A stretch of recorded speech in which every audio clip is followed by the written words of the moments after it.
कल्पना कीजिए, सुबह का समय है। हिमालय की ऊंची ऊंची बर्फीली चोटियों के बीच से एक पवित्र जलधारा धीरे धीरे बहना शुरू करती है। चारों ओर शांति, ठंडी हवाएं, मंदिरों की घंटियां और भक्तों के मुख से निकलता एक ही नाम, मां गंगा। यह केवल एक नदी नहीं, यह भारत की आत्मा है, आस्था है, सभ्यता है और करोड़ों लोगों की जीवन रेखा है। गंगा का दिव्य अवतरण बहुत समय पहले की बात है। राजा सगर के 60,000 पुत्रों को श्राप मिल गया था। उनकी आत्माओं की मुक्ति के लिए राजा भगीरथ ने वर्षों तक कठोर तपस्या की। जंगलों में, पहाड़ों में, तपती धूप में भगीरथ केवल एक ही प्रार्थना करते रहे, हे देवताओं, मां गंगा को पृथ्वी पर भेज दीजिए। उनकी भक्ति से प्रसन्न होकर भगवान ब्रह्मा ने गंगा को पृथ्वी पर आने का वरदान दिया। लेकिन एक समस्या थी।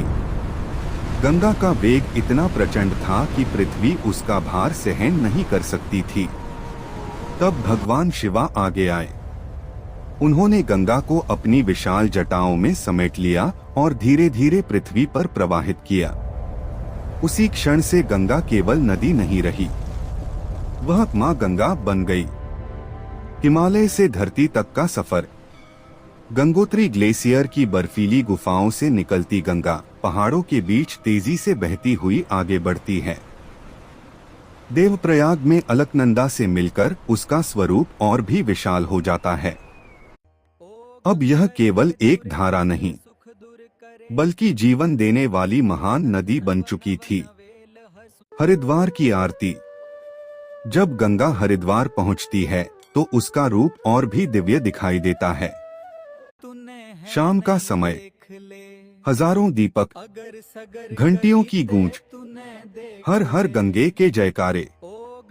हर की पौड़ी पर होने वाली गंगा आरती ऐसा दृश्य बनाती है जिसे देखकर हर व्यक्ति भावुक हो जाता है। वाराणसी की अनंत कहानी। गंगा आगे बढ़ती हुई वाराणसी पहुंचती है, एक ऐसा शहर जिसे दुनिया का सबसे प्राचीन जीवित शहर कहा जाता है। यहाँ सुबह की पहली किरण के साथ घाटों पर जीवन जाग उठता है। कोई ध्यान कर रहा है, कोई स्नान, कोई पूजा, और शाम होते ही पूरी वाराणसी दीपों की रोशनी से जगमगा उठती है। ऐसा लगता है मानो स्वयं देवता धरती पर उतर आए हों। कुंभ और करोड़ों श्रद्धालु। हर कुछ वर्षों में कुंभ मेला का आयोजन होता है। करोड़ों लोग दूर दूर से गंगा स्नान के लिए आते हैं।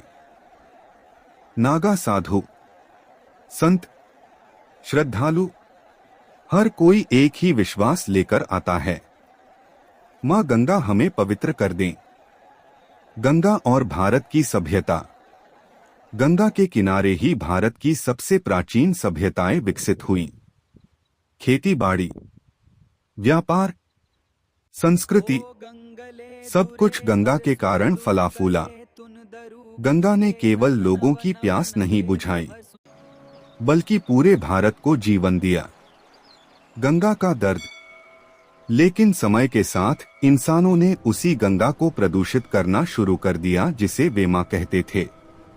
कहीं फैक्ट्रियों का गंदा पानी, कहीं प्लास्टिक का कचरा, कहीं सीवर का बहाव। धीरे धीरे गंगा का निर्मल जल दूषित होने लगा। यह देखकर करोड़ों लोगों का दिल दुखी हो गया। नमामि गंगे अभियान।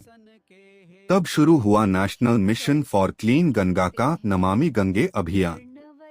लोग आगे आए, घाट साफ किए गए, पेड़ लगाए गए और मां गंगा को फिर से स्वच्छ बनाने का संकल्प लिया गया। अंतिम संदेश। आज भी जब सूरज की पहली किरण गंगा के जल पर पड़ती है तो ऐसा लगता है जैसे पूरी प्रकृति मां गंगा को प्रणाम कर रही हो। गंगा केवल नदी नहीं है, वह भारत की पहचान है, श्रद्धा है, संस्कृति है और करोड़ों दिलों की धड़कन है। इसलिए हमारा कर्तव्य है कि हम मां गंगा को स्वच्छ, निर्मल और सुरक्षित रखें, ताकि आने वाली पीढ़ियां भी इसकी पवित्रता को महसूस कर सकें। हर हर गंगे, जय मां गंगे।